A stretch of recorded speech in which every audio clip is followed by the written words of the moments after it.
Alors, pourquoi la stratégie de vente porte à porte est la stratégie de base dans le secteur de la distribution de boissons? D'ailleurs même, c'est une stratégie que moi je priorise beaucoup. Ce qui fait que dans l'entreprise dans laquelle je travaille, mes commerciaux sont des gens que j'encourage beaucoup plus dans la vente porte à porte. Alors, il y a un aspect très spécifique que j'ai rencontré, bien que j'ai observé durant mon expérience dans ce secteur d'activité par rapport à la stratégie de vente porte à porte. J'avais parlé dans une précédente vidéo de la stratégie de la procrastination logistique où les entreprises restent, prennent des commandes fermes auprès de leurs clients avant d'aller effectuer les ventes. Contrairement à la stratégie de vente porte à porte, c'est que à des moments donnés, cette stratégie vous permet de réaliser de grands volumes de ventes si vos commerciaux savent s'y prendre. La vente, c'est quelque chose qui se joue sur la psychologie. Sur le terrain, vous allez constater qu'il y a certains clients où je dirais la majorité des clients ont leur point de commande. Alors, c'est quoi le point de commande? C'est tout simplement le niveau du stock qui déclenche un achat. Donc, tous les clients ont un point de commande.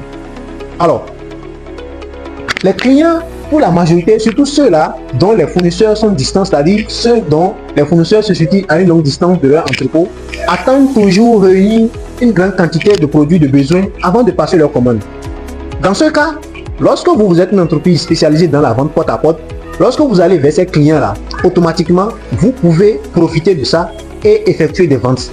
C'est-à-dire, bien évidemment que c'est un peu complexe parce que vous êtes obligé de faire plusieurs arrêts au niveau de plusieurs clients. Ça, c'est le 1. Le 2, c'est que vous allez effectuer des petites ventes, c'est-à-dire des petites quantités de ventes au niveau de chaque client. Et c'est ce qui est normal parce que un client, par exemple, qui a un point de commande de 50, c'est-à-dire c'est lorsque son stock atteint 50 qu'il doit passer une autre commande de 50 pour que ça fasse 100.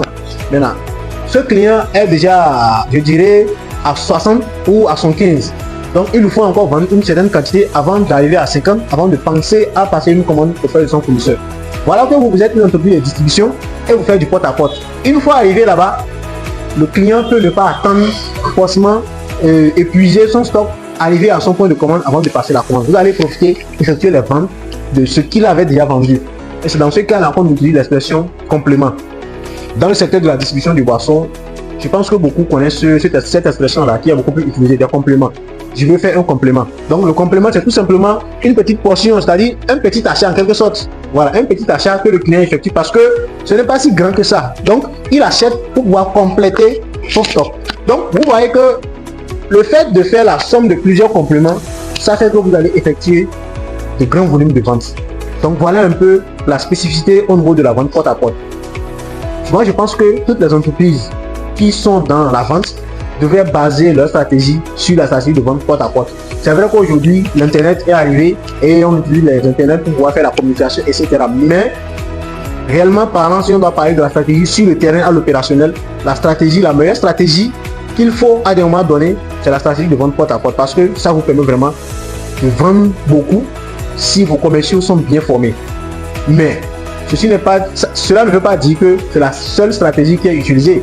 C'est juste qu'à des moments donnés, la stratégie de la vente porte à porte est la meilleure des stratégies dans certains contextes donnés. J'espère que vous avez appris quelque chose de plus.